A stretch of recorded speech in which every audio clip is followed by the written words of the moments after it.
Everyone, मैं Alfian अग्रीवाला Tathagata IAS academy से। आप पीछे देख रहे होंगे कुछ गेम्स के यहाँ पर पोस्टर लगे हुए हैं, पिक्चर्स लगे हुए हैं, है ना। ये तो आपको पता ही होगा, सबका all time favourite, mostly boys का, कुछ लड़कियां भी खेलती है, पबजी, ठीक है, कॉल ऑफ ड्यूटी। कई गेम्स हो सकता है आपने खेले हो या एटलीस्ट सुना हो। सब अलग अलग गेम्स खेलते हैं। कैंडी क्रश तो ऑल टाइम फेवरेट रहता है, स्पेशली जो एजेड लोग रहते हैं या जो वर्किंग पॉपुलेशन है, उनका candy crush all time favourite होता है। मारियो से लेकर आजकल तो मार्केट में बहुत सारे गेम्स अवेलेबल है। लॉकडाउन के बाद से मेरा तो एक ही फेवरेट हो गया है, वो है लूडो। पता ही नहीं चलता था कब रात को खेलते खेलते 10 से 2 बज जाती थी, पता ही नहीं चलता था। लेकिन हाँ, जैसे ही लॉकडाउन खत्म हुआ, बैक टू द रूटीन, सबने अपना अपना काम शुरू कर दिया। और उस दिन के बाद से शायद एक या 2 बार ऐसा हुआ होगा जब हमने वापस बैठ कर इकट्ठा गेम खेला होगा, कोई ऑनलाइन। लेकिन कुछ ऐसे भी लोग होंगे जिनको उस वक्त से आदत लग गई होगी, है ना। एक लत जो हम बोलते हैं, एडिक्शन जो बोलते हैं, गेमिंग एडिक्शन लग गया होगा। तो आज हम इसी चीज के बारे में पढ़ेंगे, जिसे WHO ने नाम दिया है गेमिंग डिसऑर्डर का। अभी हाल ही में यह आर्टिकल न्यूज़पेपर में आया था, जिसमें एक बात कही, एक बहुत ही जो है केस स्टडी यहाँ पर दी गई है। एक 15 साल का बच्चे की बात कही है, जो स्मार्टफोन जिसने पढ़ाई के लिए खरीदा। बहुत ही एक्सट्रोवर्टेड किड था, यानी बाहर जाता था, घूमना फिरना उसे पसंद था, बहुत ही सोशल था, बहुत ही एक्टिव था। लेकिन स्मार्टफोन उसने पढ़ाई के लिए खरीदा, लेकिन पढ़ने के अलावा वो उसको 7-7 घंटे, 8-8 घंटे जो है पढ़ाई छोड़कर गेम खेलने में उसका यूज कर रहा था। उसके पेरेंट्स परेशान हुए तो उसे वो लेकर गए न्यूरोलॉजिस्ट के पास, मेंटल हेल्थ प्रोफेशनल्स के पास। तब पता चला कि उसको एक बीमारी हो गई है जिसका नाम है गेमिंग डिसऑर्डर। यही जो है आर्टिकल में बताया गया है कि क्या क्या इसके फीचर्स होते हैं, क्या होता है गेमिंग डिसऑर्डर, किस तरीके से लॉकडाउन के बाद इंडिया में गेमिंग डिसऑर्डर की टेंडेंसी जो है, गेम खेलने की टेंडेंसी बहुत ज़्यादा बढ़ गई है। देखिए, लॉकडाउन में हम सब ने एंटरटेनमेंट के लिए कोई ना कोई सोर्स ढूंढा। जाहिर सी बात है, ज़्यादातर लोगों ने अपना एंटरटेनमेंट का सोर्स गेम को चुना होगा। और कुछ ऐसे भी लोग होंगे जिसने लॉकडाउन एंड होने के बाद भी, चाहे अपना एकेडमिक्स हो, चाहे अपना ऑफिस वर्क हो, सब कुछ छोड़कर, सब कुछ जो है साइड में रखकर गेम खेलना प्रेफर किया होगा।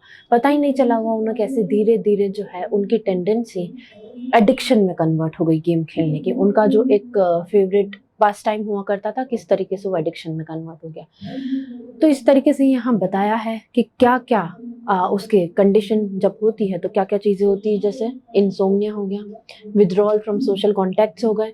अब जाहिर सी बात है कि अगर आप गेम खेलेंगे दिन रात, ठीक है, जब आप गेम में इतना ज़्यादा इन्वॉल्व है तो आप खाना पीना सभी कुछ छोड़ देंगे। रात को आपको नींद नहीं आएगी, क्योंकि जाहिर सी बात है आपको गेम खेलना है दोस्तों के साथ, ठीक है। आप दोस्तों से बाहर निकल कर बात भी नहीं करेंगे, बाहर घूमने फिरने नहीं जाएंगे, रिलेटिव से बात नहीं करेंगे, क्योंकि आपको गेम ज़्यादा पसंद आ रहा है, उसमें ज़्यादा आपको एंटरटेनमेंट मिल रहा है, ठीक है। साथ ही साथ अगर आपको नींद नहीं आ रही है, आप खाना नहीं खा रहे हो, तो अपने आप ही आपका गुस्सा, आपका एंगर बहुत ज़्यादा बढ़ जाएगा, आपको इरिटेशन होने लगेगा, आपको मूड स्विंग्स बहुत ज़्यादा होने लगेंगे, ठीक है। तो किस तरीके से साइकोलॉजिकल वे में जो है, नेगेटिव वे में ये सारी चीज़ें आपको अफेक्ट करती है, ना सिर्फ फिजिकली लेकिन इमोशनली और मेंटली भी बहुत ज़्यादा आपको ये चीज़ इफेक्ट करती है। इसी को बताते हुए उन्होंने बताया कि WHO ने इसी कारण से गेमिंग डिसऑर्डर को 2018 में जो है ICD में इंक्लूड किया था, यानी इंटरनेशनल क्लासिफिकेशन ऑफ डिजीजेस में गेमिंग डिसऑर्डर को उसने ऑफिशियली इंक्लूड किया। क्यों किया?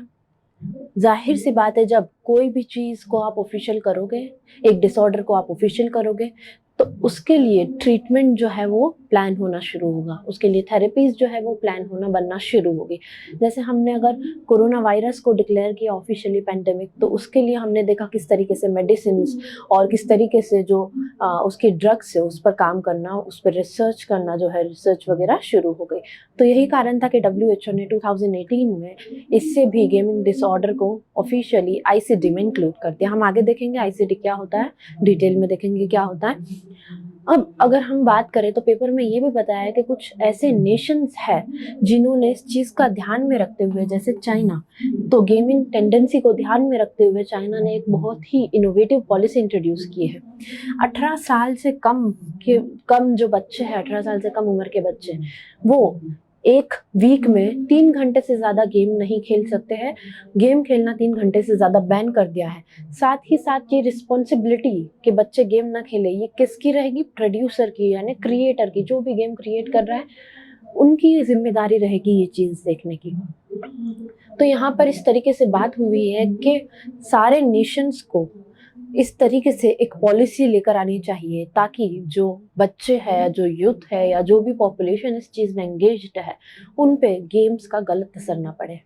लेकिन इसको ध्यान में, पॉलिसी को हमें ये ध्यान में रखते हुए बनाना है कि जो मार्केट है, गेमिंग का मार्केट, क्योंकि हम देखें इंडिया जो है 5th लार्जेस्ट मार्केट है अगर हम गेम्स की बात करें, और 2023 तक अराउंड अराउंड 5000 करोड़ का जो है यहाँ पर मार्केट होने वाला है गेम इंडस्ट्री का। तो उसको ध्यान में रखते हुए हम पॉलिसीज को जो है इस तरीके से डिज़ाइन करें।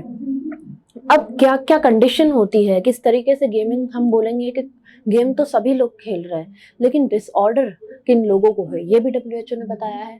पहला तो अगर इम्पेयर्ड कंट्रोल है, अगर आप कंट्रोल ही नहीं कर पा रहे हो गेम खेलने पर, आपके हाथ ऑटोमेटिक जो है फ़ोन में चले जाते हैं या जो भी गेम है वहाँ चले जाते हैं, अगर ये चीज़ आपके साथ हो रही है तो पहली कंडीशन है गेमिंग डिसऑर्डर की। दूसरा, नेगेटिव कॉन्सिक्वेंसेस होने के बाद भी, है ना, हम देखें नेगेटिव अगर कॉन्सिक्वेंसेस है, यानी कि आपके एकेडमिक्स पर नेगेटिव इफेक्ट, आपकी सोशल लाइफ पर नेगेटिव इफेक्ट, साथ ही साथ आपके ऑफिस वर्क पर नेगेटिव इफेक्ट, या हर चीज़ में अगर नेगेटिव कॉन्सिक्वेंसेस आपको गेम खेलने की वजह से आपकी हेल्थ हो गई, आपका इमोशनल बैलेंस हो गया, अगर वहाँ नेगेटिव कॉन्सिक्वेंसेस फेस करने के बाद भी अगर हम गेम खेलने की टेंडेंसी बना के रख रहे हैं, तो वो सेकंड कंडीशन हो गई।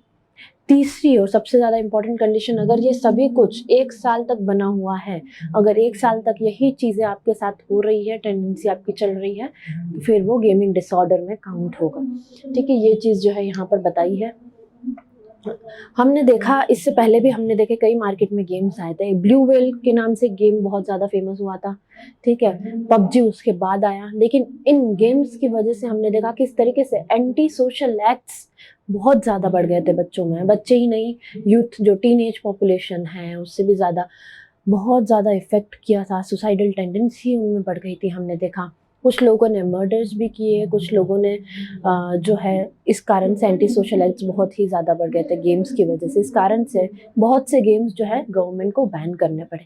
साथ ही साथ हम देखें कि ये जो ऑनलाइन गेम्स है जिसमें बहुत से लोग एक साथ बैठकर खेलते हैं, उसमें लोग किस तरीके से लैंग्वेज यूज़ करते हैं, है ना, हमने देखा एब्यूसिव लैंग्वेज किस तरीके से यूज़ करते हैं बच्चे खेलने के वक्त, तो कितना ज़्यादा उनकी पर्सनैलिटी पे इस चीज़ का इफेक्ट पड़ रहा है। तो इसी कारण से हमने इसको एक डिसऑर्डर का नाम दिया, रूप दिया। अब हम देखते हैं कि क्या कारण है ये मार्केट इतना ज़्यादा बढ़ने का। हमने देखा इंडिया में इतना ज़्यादा market, India 5th largest market अगर गेमिंग का, गेमिंग इंडस्ट्री का, तो उसके क्या कारण है। पहला तो हम देखें कि टेक्नोलॉजी जो है बहुत ज़्यादा अफोर्डेबल हो चुकी है, सस्ते दाम में हमको सारी चीज़ें मिल जाती है, और काफ़ी सारे गेम्स तो हमको फ्री में मिल जाते हैं। अगर हम पबजी, कॉल ऑफ ड्यूटी की बात करें तो फ्री में अवेलेबल रहते हैं, ठीक है। साथ ही साथ कुछ ऐसी सिचुएशंस भी, कुछ उसमें ऐसी कंडीशंस भी रहती है जो आप पैसे दे के खरीद सकते हो, पैसे दे के गेयर्स खरीद सकते हैं या उसे अप्रूव अपडेट कर सकते हैं उस गेम को। एक ऐसा भी केस देखा था कि एक बच्चे ने, है ना, 16 लाख रुपए जो है अपना बैंक अकाउंट का, अपने पेरेंट्स का बैंक अकाउंट से 16 लाख खर्च कर दिए थे गेयर्स को अपडेट करने में। तो आप ये समझिए कि किस तरीके से बच्चे जो है गलत डायरेक्शन में जा रहे हैं। दूसरा हम अगर देखें, दूसरा रीजन तो वो ये है कि डेवलपर्स जो है, लोकल डेवलपर्स, वो बहुत ज़्यादा बढ़ते जा रहे हैं ना। लोकल डेवलपर्स इतने ज़्यादा, लोकल एंटरप्रेन्योर इतने ज़्यादा हो गए हैं कि वो अपनी आसपास की नीड्स को ध्यान में रखते हुए लोकलाइज्ड गेम्स बनाते हैं, जिससे लोग और ज़्यादा अट्रैक्ट हो, वहाँ बच्चे और ज़्यादा अट्रैक्ट हो। ठीक है, तो ये जो है इसी कारण से गेमिंग इंडस्ट्री का जो मार्केट है, जो डिजिटल ऑनलाइन गेम्स, उनका मार्केट बहुत ज़्यादा बढ़ता जा रहा है। अब हम बात करें आईसीडी की, मैंने आपको बताया इंटरनेशनल क्लासिफिकेशन ऑफ डिजीजेस में WHO ने 2018 में इंक्लूड किया है गेमिंग डिसऑर्डर को। तो आईसीडी होता क्या है? बहुत ही सिंपल भाषा में आईसीडी आप एक समझ सकते हैं, एक बुक है, एक मैनुअल है, जिसमें सारे जितने भी डिसऑर्डर्स है और जितने भी हेल्थ रिलेटेड कंडीशंस है, जितनी भी डिजीजेज है, उसको चैप्टर वाइज जो है वो डिवाइड किया गया है, ताकि एक ही जगह पर आपको उस डिसऑर्डर, उस डिजीज के साइंस, सिम्टम्स, उसके कंडीशंस, उसके सर्कमस्टेंसेस, उसके क्या क्या फैक्टर्स है, क्या क्या कॉजेज रहते हैं, वो सभी कुछ मिल जाए। और ये किस लिए, मतलब किस हिसाब से ये काम करता है, ये एज अ स्टैंडर्ड टूल काम करता है। एक ऐसा टूल, एक मानक सेट करता है जो है ना, कि हमने देख लिया, हमने मैनुअल खोल के देख लिया तो हमें समझ आ जाएगा कि हमको ये डिजीज है, ये डिसऑर्डर है। तो सिर्फ फिजिकल डिजीज ही नहीं, उसमें सारे mental disorders, psychological disorders, mental illness, सभी चीज़ों से रिलेटेड जो है वहाँ पर आपको डिटेल में डाटा प्रोवाइड करती है WHO। और हर साल जो है, हर साल तो नहीं लेकिन कुछ सालों में जो है ये इसके अपडेट्स आते रहते हैं। अभी रिसेंटली जो अपडेट आया था वो था ICD-11।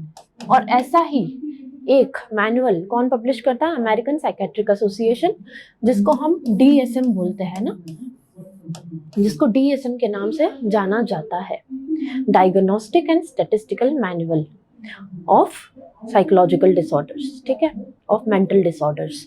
तो DSM कौन निकालता है? American psychiatric association. और ICD कौन पब्लिश करता है? WHO पब्लिश करता है, ठीक है। तो इस तरीके से उसको इंक्लूड किया गया, हमने देखा। लेकिन क्यों रेलेवेंट है हमारे लिए, है ना? अगर हम बात करें गेमिंग डिसऑर्डर की, तो बच्चे तो गेम खेलते ही हैं, तो फिर ये डिसऑर्डर हमारे लिए क्यों इम्पोर्टेंट है और किस तरीके से इंडिया के डेवलपमेंट पर इस चीज़ का इफेक्ट होगा। देखिए, एक शब्द आप लोगों ने काफ़ी सालों में सुना होगा अगर आप न्यूज़ पढ़ते हैं तो, जिसे हम बोलते हैं डेमोग्राफिक डिविडेंड। यानी कि एक कंट्री की पॉपुलेशन जो है उसकी इकोनॉमिक ग्रोथ को किस तरीके से एक्सेलरेट कर सकती है ना। अगर हम पॉपुलेशन देखें इंडिया की, अगर हम बात करें, तो अभी हमारे पास जो पॉपुलेशन है वो 15 से 59 साल की उम्र की सबसे ज़्यादा पॉपुलेशन हमारे पास है। अराउंड 62% हमारी जो पॉपुलेशन है वो वर्किंग पॉपुलेशन है ना। इस वर्किंग पॉपुलेशन का डेवलपमेंट पर, इनकी एम्प्लॉयबिलिटी का, इनकी प्रोडक्टिविटी का, डेवलपमेंट पे क्या इफेक्ट पड़ता है आप समझ सकते हैं। लेकिन इन टेंडेंसीज की वजह से, है ना, गेम खेलने की टेंडेंसी हो या फिर एंटी सोशल एक्ट्स हो, इसका लोगों की प्रोडक्टिविटी पर और एम्प्लॉयबिलिटी पर क्या इफेक्ट पड़ेगा, है ना, ये समझना बहुत ज़्यादा ज़रूरी है। देखिए, डेवलपमेंट के लिए बहुत ज़्यादा ज़रूरी है कि हम इंफ्रास्ट्रक्चर का बेटर यूटिलाइजेशन के साथ साथ टेक्नोलॉजी का भी बहुत ही बेटर वे में यूटिलाइज करें। हमें हमारे जो यूथ है उनकी एनर्जी को चैनलाइज जो है बहुत सही तरीके से करना होगा, अगर हमको कुछ सालों में, आने वाले कुछ सालों में जो है इकोनॉमिक ग्रोथ को एक्सेलरेट करना है ना। और डेमोग्राफिक डिविडेंड की कंडीशन तक पहुंचने के लिए बहुत ज़्यादा ज़रूरी है कि हम हमारे यूथ को इन सारी बैड टेक्नोलॉजी या बैड यूजेस ऑफ टेक्नोलॉजी से दूर रखकर उनकी एनर्जी को एक प्रॉपर पाथ प्रोवाइड करें, प्रॉपर पाथवे प्रोवाइड करें, ताकि उनका प्रोडक्टिविटी बढ़े, उनका एम्प्लॉयबिलिटी बढ़े, उनकी वेजेस बढ़े, उनका इन्वेस्टमेंट बढ़े, अर्निंग्स बढ़े, है ना। तो इन सारी चीज़ों को ध्यान में रखते हुए बहुत ही ज़रूरी हमारे लिए है कि गवर्नमेंट, इंडिया की गवर्नमेंट भी कुछ ऐसी पॉलिसीज़ बनाए जो इन सारी चीज़ों से, इन सभी चीज़ों से है डील करे, चाहे फिर वो गेमिंग डिसऑर्डर हो या कोई और टेंडेंसी हो। और इसी को ध्यान में रखते हुए कुछ लोगों ने सजेस्ट भी किया है, एक नया वर्ड जो है वो अभी सुनने में आया है, जिसे हम बोलेंगे टेक्नोलॉजी फास्टिंग, है ना। जो उपवास हम करते हैं, तो कुछ साइकेट्रिस्ट ने और मेंटल हेल्थ प्रोफेशनल ने टेक्नोलॉजी फास्टिंग का कॉन्सेप्ट भी यहाँ पर दिया है कि आप कुछ समय तक जो है टेक्नोलॉजी, जैसे हमारा फ़ोन हो गया, गेम्स हो गए, सोशल मीडिया हो गई, इंटरनेट हो गया, इन सभी से किस तरीके से कुछ समय तक दूरी बना के रखें, ताकि आपका जो मेंटल पीस है वो इफेक्ट ना हो। तो बहुत ही ज़्यादा हमारे लिए ज़रूरी है कि हाई टाइम है ये कि हम पॉलिसी डिज़ाइन करें ऐसी जो कि यूथ को सही डायरेक्शन में ले जाए। मैं आशा करती हूँ आपको समझ आया होगा किस तरीके से हमारे डेवलपमेंट के लिए ज़रूरी है। हम मिलेंगे हमारे नेक्स्ट टॉपिक के साथ अगले वीडियो में। Till then take care.